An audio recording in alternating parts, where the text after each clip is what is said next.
दोस्तों, यूपी निकाय चुनाव में ऑल इंडिया मजलिस इत्तेहादुल मुस्लिमीन के बढ़ते हुए कदम से भारतीय जनता पार्टी और तमाम राजनीतिक पार्टियों में निकाय चुनाव के नतीजों के बाद खलबली तो मची हुई थी और सबसे ज्यादा मेरठ में एआईएमआईएम ने सभी को चौंका दिया। और जब जीत करके पार्षद पहुंचे शपथ ग्रहण समारोह के दौरान तो भारतीय जनता पार्टी के गुंडे पार्षदों ने उनके ऊपर हमला कर दिया। और हमला भी तब किया जब वंदे मातरम को लेकर के बवाल खड़ा किया गया भारतीय जनता पार्टी के नेताओं द्वारा।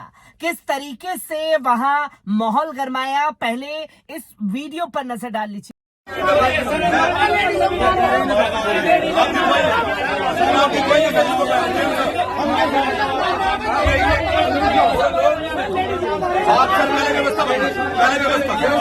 हम बाद में बात कर लेंगे।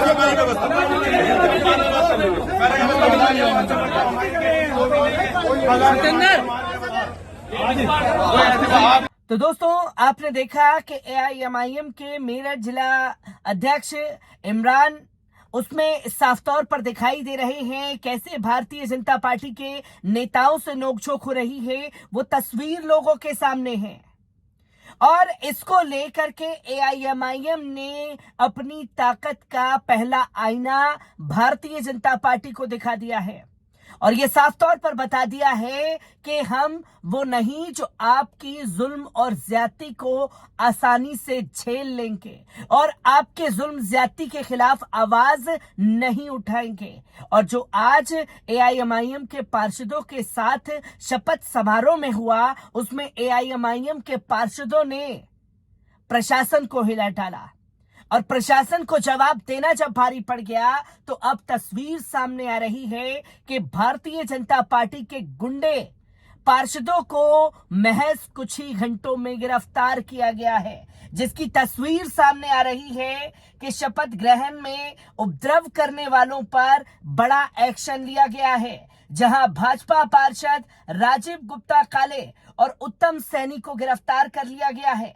एआईएमआईएम के पार्षद की पिटाई का मामला जो है वो मेरठ में खूब चर्चाओं पर है और उत्तर प्रदेश में भारतीय जनता पार्टी की सियासत पर भी दाग लगा गया है। जहां वंदे मातरम पर खड़ा न होने पर भारतीय जनता पार्टी के पार्षदों ने बवाल खड़ा किया था। मारपीट की धाराओं में एआईएमआईएम के पार्षदों ने मुकदमा दर्ज कराया और इसके बाद थाना मेडिकल क्षेत्र के विवि ऑडिटोरियम में हुआ था ये शपथ ग्रहण समारोह। अब जो धाराएं खास तौर पर लगाई गई हैं भारतीय जनता पार्टी के पार्षदों के ऊपर, उसमें 147, 323, 352 और 506 के तहत मुकदमा दर्ज कराया गया है।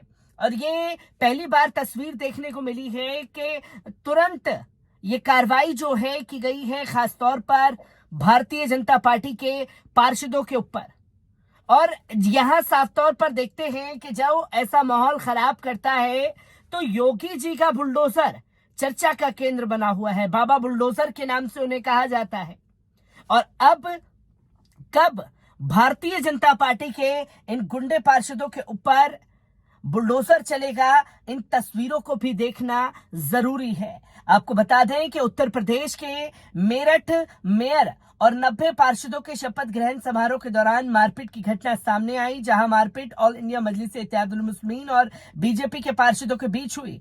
एआईएमआईएम पार्षद रेशमा के पति की तहरीर पर थाना मेडिकल पुलिस ने बीजेपी सदस्यों के खिलाफ मामला दर्ज किया। इसके बाद पुलिस ने कार्रवाई करते हुए बीजेपी के 2 पार्षदों उत्तम सैनी और राजीव गुप्ता को हिरासत में ले लिया है। मेडिकल पुलिस ने दोनों को हिरासत में लिया है। बीजेपी के नेताओं का आरोप है कि एआईएमआईएम के पार्षद वंदे मातरम गीत के दौरान खड़े नहीं हुए। वहीं एआईएमआईएम के पार्षदों का कहना है कि समारोह में राष्ट्रगान की जगह वंदे मातरम गाया गया, जिसका विरोध करने पर उनके साथ बीजेपी के कुछ गुंडे पार्षदों ने मारपीट की। थाना मेडिकल प्रभारी योगेंद्र सिंह ने बताया कि पार्षद रेशमा के पति दिलशाद की तहरीर पर 10-15 अज्ञात लोगों समेत बीजेपी पार्षद उत्तम सैनी, राजीव गुप्ता उर्फ काले और कविता राही के खिलाफ मामला दर्ज किया गया, जिसमें योगेंद्र सिंह ने बताया कि घटना की जांच के बाद आगे की कार्रवाई इन पार्षदों के ऊपर की जाएगी।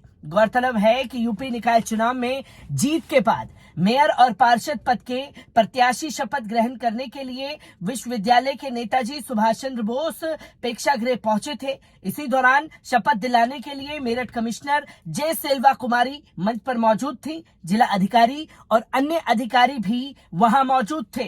वहीं मेयर हरिकांत अहलूवालिया का कहना है कि इसी बीच कार्यक्रम की शुरुआत में राष्ट्रगीत वंदे मातरम गाया गया, जिस पर वहां मौजूद तमाम नेता और कार्यकर्ता राष्ट्रगीत के सम्मान में अपनी सीट से खड़े हो गए, लेकिन एआईएमआईएम के पार्षद और कार्यकर्ता अपनी सीट से खड़े नहीं हुए और वे कुर्सी पर ही बैठे रहे। इस बात पर बीजेपी नेता जो राष्ट्रवादी का चोला लेकर के बैठी हुई है, उसने हंगामा करना शुरू कर दिया, क्योंकि आर्टिकल में, संविधान में ये कहीं नहीं कहा गया है कि वंदे मातरम पर आपको खड़ा होना है। राष्ट्रगान के दौरान तमाम लोग सम्मान करते हुए दिखाई देते हैं, पर भारतीय जनता पार्टी जो है अपनी चीजों को लोगों पर थोप देने पर तुली हुई है, जिसके बाद ये तस्वीर खास तौर पर सामने आई है और भारतीय जनता पार्टी के पार्षदों को गिरफ्तार किया गया है। ये ताकत है एआईएमआईएम की।